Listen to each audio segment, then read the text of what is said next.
The person would have to overcome to reach what they have to reach. Yeah. What's so strange about it? I mean, just taking example outside of religion. I mean, a person could be in one type of job. They really should be in a person could be in business. They really should be in a human service job.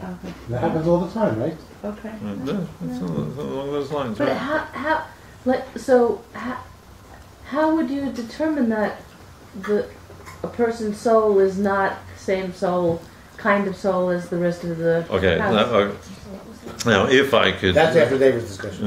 If I were, that capable, I could, say, okay, this person, but that's part of a job that the person has. To know what their own soul is. The person has to know who she is. This is who I am, and it's okay. And true, I may not fit, and I may be the black sheep of the family, or the round peg in the square hole, or whatever in the family. But and for most of us, we get so damaged because we don't fit in initially, and so we're trying to correct and catch up. Whereas if our parents would have taken parenting courses to recognize that we might not. Once in a while you might have the ugly duckling, in the family that has to be treated differently. So then things would come out much easier and better. But again, a person has a responsibility to know this is, I'm good at this thing, I'm not good at that thing, and so therefore I should be pursuing this and not pursuing that. That's part of the responsibility. So if I'm doing what's for sure for me. Right. I will be b'simcha, but part of Rabbi Nachman's message is it can work the other way around. By being b'simcha, I can come to. Right. It's a two-way street, and sometimes we don't know where to start. And sometimes the person just has to jump in at one point or the other, and then the other thing will follow. And then sometimes there's no clear answer, in terms of, the starting point. But yeah, right. And definitely things, are dynamic. Yes, sir. Just want to add a point is interconnecting, but in the healing world, there's the concept of, and I bring my Bachman into all my classes a lot as well, but is that most people have what we call an addictive personality, whereas they believe if I only have A, B, and C, I'll be happy. And that personality leads you to always need more. Okay, if somebody, for example, says only X amount of money, once they have it, they need more. If they only have this big a house, they want more. Okay, but we actually manifest. This is all Torah based. Not the rabbis pass in the mind, but we all manifest through our thought process. Okay, so by actually being the simcha, we're manifesting from a positive space. If you're because your emotions are actually connected to your subconscious. That's how you can find what's happening in your subconscious is your emotions. So if your emotions are negative, there's something wrong with your subconscious. So your subconscious is sending out a message to the world: give me back negative problems. Okay, if it's I don't mean it. Right, exactly. if it's positive, exactly. If you're a simcha, you're going to actually manifest into your life the abundance you want on all levels. So it's actually, he was just, the Malcolm was just way, way, way ahead of anything else in modern day. But simcha doesn't mean like smiling and happy. It could mean that you're thinking and you're open and you're creative and you doesn't mean like happy and smiling. There's a contentment. That's one of the reasons why I didn't translate simcha before. Because the word simcha is much more than being happy. And I don't mean just in terms of Lashon HaKodesh as compared to the word chedva or liza or ditza and all these words. It's there's more to it. Right. Yeah. It's a little bit of a new direction, but when the Rebbe talked about doing silly things, really deshtuta, right. To get past whatever their seriousness, Right. whatever's standing in one's way. What's the wisdom and how would a person use that to kind of diffuse themselves so that they could ease themselves into a more simchadika, harmonic place?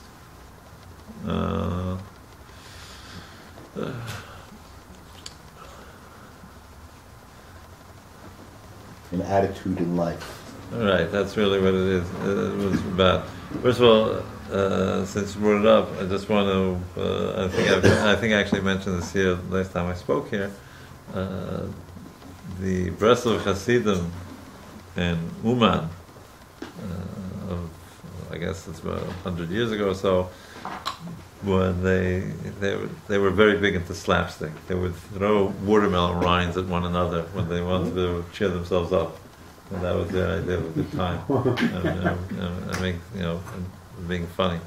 So that's like the Milei de Shtuta, the either jokes or silly stuff. Right? And just since we mentioned jokes, also let's review Rabbi Nachman's 3 rules of telling jokes, right? Which I've posted a couple of times on the internet, but it's always good to review it. No dirty jokes. That's the first one. Even though that eliminates 98% of the work. Right? Say it true. Close up all the comedy clubs. All right. That's rule number 1. Second rule of humor, and not at someone else's expense. Right? Don't make somebody the butt of jokes. Right? I don't know if that includes men and women jokes. I'm not sure, but it's certainly not making fun of any one person. And the third rule is not to make yourself the center of attention, but to make people happy. Right? Is that the Haran Haran source? No, it's a Baal Peh. It's a Baal Peh. Wow. Oral tradition, quote unquote. Wow. Right. How do I get this stuff? To explain how it works, I'm not sure, but that's it may be too strong to put it this way, but it's sort of like, in case of emergency, break the glass and this is what you need to do. But because Simcha is so important, that you should even use Milei de Shtuta, a joke or a slapstick or whatever it may be, make a funny face, in order to break out, because the Rebbe does talk about this also, that Simcha, to be besimcha, the person has to be proactive. Simcha is not something you sit back and wait to happen, but Simcha is something that you have to get up and create. Right? And that's a big. I think, are you raising your hand? Or? Yeah, I actually have been reading. There are these packets about meditations from Likutei Moharan, and there's like this little book that I have. And I've been reading it, and it's been saying, and I don't know if this is correct, but there are these prayers that a person should see see someone else with good eyes and see good qualities, and that as a result will increase gratitude in general for life. Okay. So, yeah. Yeah. Sorry. What's that? Okay. The idea of Ayin Tova, of having a good eye, right, is specifically. The Rebbe talks about judging oneself and other people favorably, right? And that will lead to simcha, right? Because you're looking for something good. And so when you find whatever that good may be, right, that'll certainly, anytime you find something that's worth finding, that picks a person up. The idea of Ayin Tova also means to see the silver lining in every cloud, right? The classic example that Rabbi Nachman brings is that when Hashem told David HaMelech that because that he would be punished for the whole story with Bathsheba, that there would come a revolution within his own home, right? So when the revolution came and David HaMelech saw that it was his own son that was leading the revolution, trying to dethrone him, right? So David HaMelech found the silver lining, and that was, it's my son leading the revolution, and not a slave, and not one of my generals. At least he won't kill me, and whatever else, right? So so that's part of an Ayin Tova that, which again reflects all the way back to what we started with, that anything that Hashem is doing in your life, He's doing it only to make your life better. That may be very hard to see, right? And we all know that so much stuff has happened that couldn't possibly be what He meant, right? But if a person has an Ayin Tova vis-a-vis Hashem also, then you'll find, with some practice you get better at this, right? You'll find the silver lining. And also, a person looks at another person, you see that person also is a manifestation. Like Hakadosh Baruch Hu wants that person there.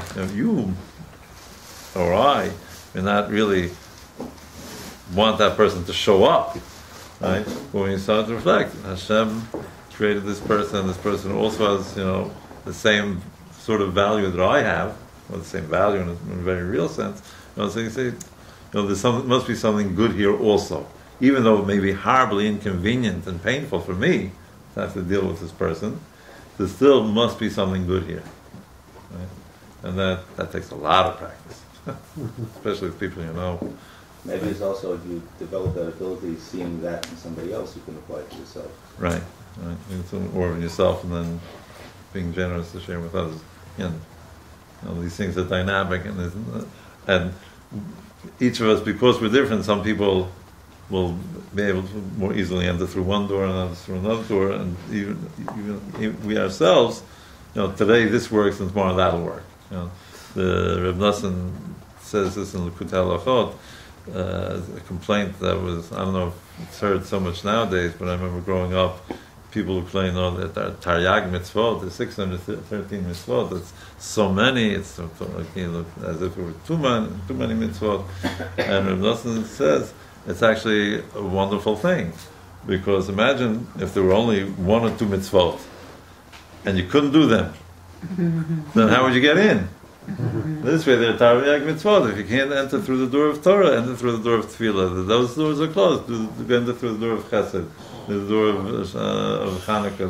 There's plenty of doors. So it's not, a burden. It's just more ways to get in. That's 13,000 permutations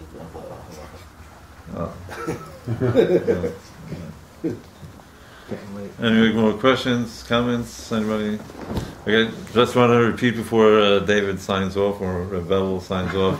Right. First of all, this really great book is on sale here. I don't know the price. They'll tell you what the price is. If you want to follow me on Twitter of Breslov, that's one thing.